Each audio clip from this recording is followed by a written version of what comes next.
আসসালামু আলাইকুম। সম্মানিত দর্শক শ্রোতা, আশা করি সকলেই ভালো আছেন, সুস্থ আছেন। সম্মানিত দর্শক শ্রোতা, দেশের বিভিন্ন জায়গায় ঝিরিঝিরি বৃষ্টি পড়ছে এবং অনেক জায়গায় বন্যা শুরু হয়ে গেছে।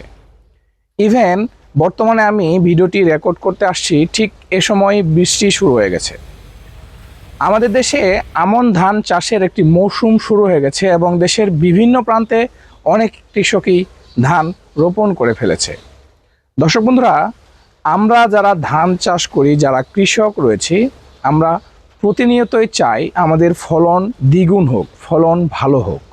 এর জন্য আমরা বিভিন্ন সার, বিভিন্ন পরিচর্যা এবং বিভিন্ন ভিটামিনের স্প্রে করে থাকি। সম্মানিত দর্শক শ্রোতা, আজকের এই ভিডিওতে আমন ধান চাষের শুরুতে কি সার দিবেন, আমি চাপান সারের কথা বলছি না।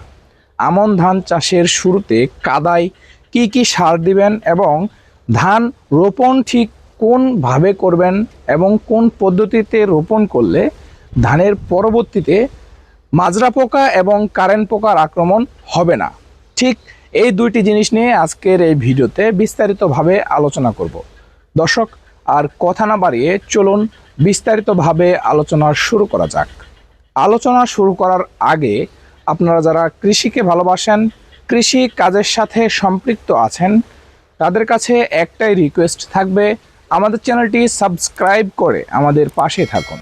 সম্মানিত দর্শক শ্রোতা, প্রিয় চাষি ভাইরা, আমাদের দেশে বর্তমানে আমন ধানের চাষ শুরু হয়ে গেছে এবং অনেক চাষি ভাই রয়েছেন, আপনারা আমন ধানের চারা এখন রোপণ করে ফেলেছেন।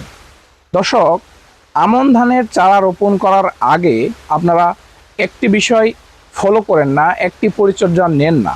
সেটা হলো, আমন ধানের চারা রোপণের আগে আমরা জমিতে কাদায় আমরা সার ব্যবহার করি না। এজন্য হয় কি, এজন্য পরবর্তীতে আমরা যে সারগুলো দেই সেগুলো একেবারে দিয়ে দেওয়ার ফলে বিক্রিয়া হয়ে যায়। আমাদের আমন ধানের জমিতে কাদায় সার রোপণ করলে সবথেকে গুরুত্বপূর্ণ এবং এই সারটি আপনাদের খুবই কার্যকরী একটা ভূমিকা রাখে। দর্শক, আমাদের আমন ধানের ফলন বাড়ানোর জন্য এই যে প্রথমেই কাদাতে আমরা যে সারটি ব্যবহার করব, এটি কিন্তু মারাত্মক একটি প্রভাব ফেলে আমাদের ফসলি জমিতে এবং খুবই গুরুত্বপূর্ণ একটি ভূমিকা রাখে। এখন যে সারের কথা বলবো, অর্থাৎ ধান রোপণের আগে কাদাতে যে সারগুলো প্রয়োগ করার কথা বলবো, আপনি যদি সেটি এখন স্কিপ করে যান, সেক্ষেত্রে আপনারা যখন খেয়াল করে দেখুন, আপনারা ফসলি জমিতে 3টি পর্যায়ে আপনারা সার প্রয়োগ করেন: প্রথম চাপান, দ্বিতীয় চাপান এবং প্রধান বা শেষ চাপান। দর্শক বন্ধুরা, এই 3টি চাপান অনুযায়ী আমরা ফসলি জমিতে সার প্রয়োগ করে থাকি।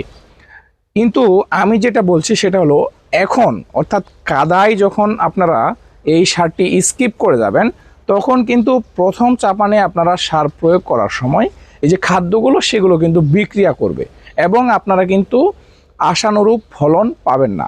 সেক্ষেত্রে যেটি করতে হবে সেটি হলো, চারা রোপণের আগে কাদায় সার প্রয়োগ করতে হবে। সেক্ষেত্রে আমরা ফসলি জমিতে চারা রোপণের আগে অর্থাৎ কাদায় যে পরিমাণে আমরা সার প্রয়োগ করতে পারি সেটি হলো, বিঘাতে ইউরিয়া আমরা প্রয়োগ করতে পারি 8 থেকে 10 কেজি এবং টিএসপি প্রয়োগ করতে পারি 12 থেকে 15 কেজি, এমওপি প্রয়োগ করতে পারি 6 থেকে 8 কেজি, জিপসাম প্রয়োগ করতে পারি 6 থেকে 8 কেজি এবং সবচেয়ে শেষে জিঙ্ক সালফেট প্রয়োগ করতে পারি 1 থেকে 2 কেজি। দর্শক বন্ধুরা, প্রিয় ধান চাষি ভাইরা, এই যে পরিমাণ সারের কথাগুলো বললাম, আমরা যদি ফসলি জমিতে চারা রোপণের আগে এই পরিমাণ আমরা সার যদি ফসলি জমিতে চারা রোপণের আগে অর্থাৎ কাদায় প্রয়োগ করতে পারি, সেক্ষেত্রে কিন্তু আমাদের ফসলি জমিতে আশানুরূপ একটা ফলন পাওয়া যাবে এবং আমাদের এই যে প্রথমে যে আমরা সারটি প্রয়োগ করলাম, এটার ফলন কিন্তু আমরা একেবারে শেষ অবধি পর্যন্ত পেতে থাকবো। এটা আপনারা প্রয়োগ করে দেখুন, তাহলে বুঝতে পারবেন। দর্শক বন্ধুরা, এই গেল আমাদের প্রথম সার ব্যবস্থাপনা, অর্থাৎ কাদায় কি কি সার প্রয়োগ করব বা কেন প্রয়োগ করব সেটি সম্পর্কে আমরা জানতে পারলাম। এবার আসি, আমরা যে ভিডিও শুরুতে পরিচর্যার কথা বলেছিলাম যে কারেন্ট পোকা এবং মাজরা পোকা হবে না, এটা কি আসলে সত্য নাকি কি করা লাগবে এটা না হলে? আসুন সেটি জেনে নেওয়া যাক।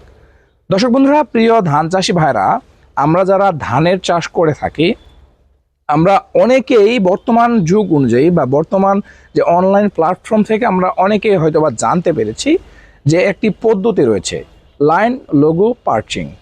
এই পদ্ধতিটি অনুযায়ী যদি আমরা ফসলি জমিতে ধান রোপণ করে থাকি, চারা রোপণ করে থাকি, যেমন আমরা যদি ফসলি জমিতে লাইন লাইন করে 10 লাইন পর পর 1 লাইন গ্যাপ অর্থাৎ 1 ফুট গ্যাপ দিয়ে চারা রোপণ করি, সেক্ষেত্রে কি হবে? সেক্ষেত্রে আমাদের অনেক উপকার রয়েছে। সেক্ষেত্রে আমরা যখন ধানের ফসল জমিতে স্প্রে করব, তখন আমরা ওই যে ফাঁক রেখেছিলাম 1 ফুট, সেটা দিয়ে আমরা যেতে পারবো, সেটা দিয়ে গিয়ে আমরা স্প্রে করতে পারবো। এরপরে আগাছা দমন আমরা সেটা দিয়ে করতে পারবো, সেই রাস্তা দিয়ে বা সেই লাইন দিয়ে আমরা যেতে পারবো।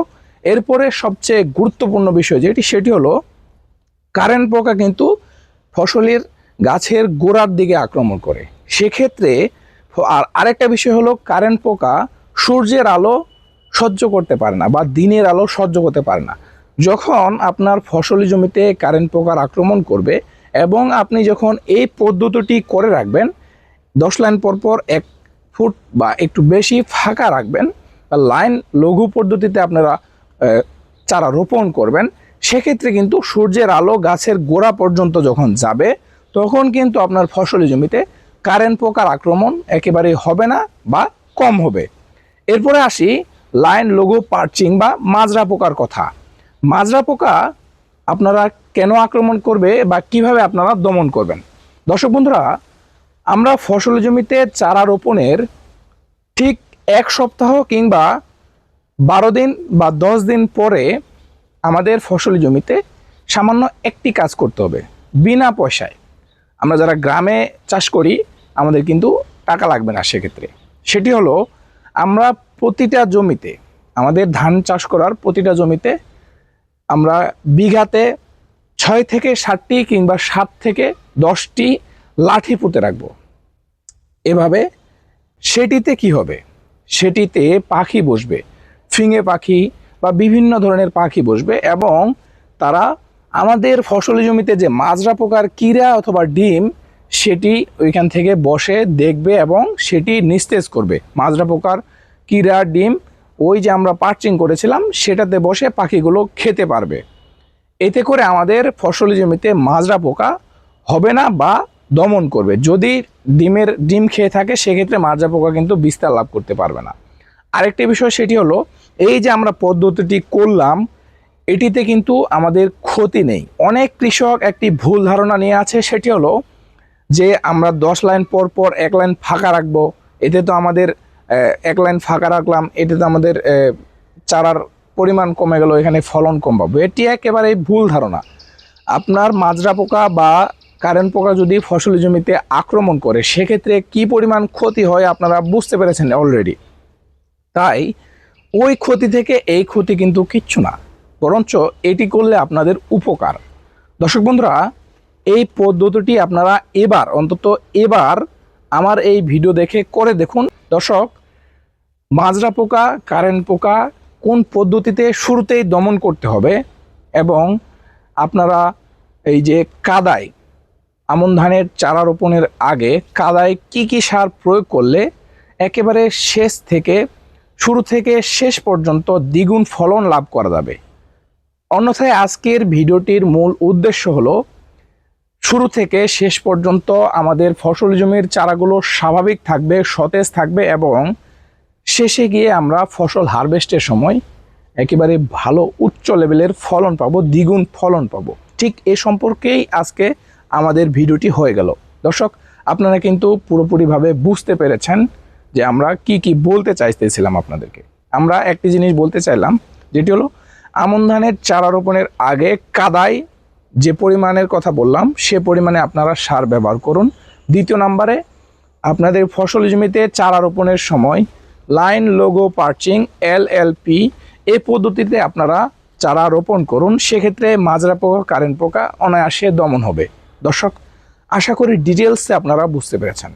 আমাদের আজকের এই ভিডিওটি আপনাদের ভালো লাগলে অবশ্যই একটি লাইক করবেন, শেয়ার করবেন এবং কোন বিষয়ে জানতে চান অবশ্যই কমেন্ট করবেন। দর্শক, আজকে এখান থেকেই বিদায় নিচ্ছি। ভালো থাকবেন, সুস্থ থাকবেন। দেখা হবে, কথা হবে নতুন কোনো বিষয়ে, নতুন কোনো ভিডিওতে। আল্লাহ হাফেজ, আসসালামু আলাইকুম।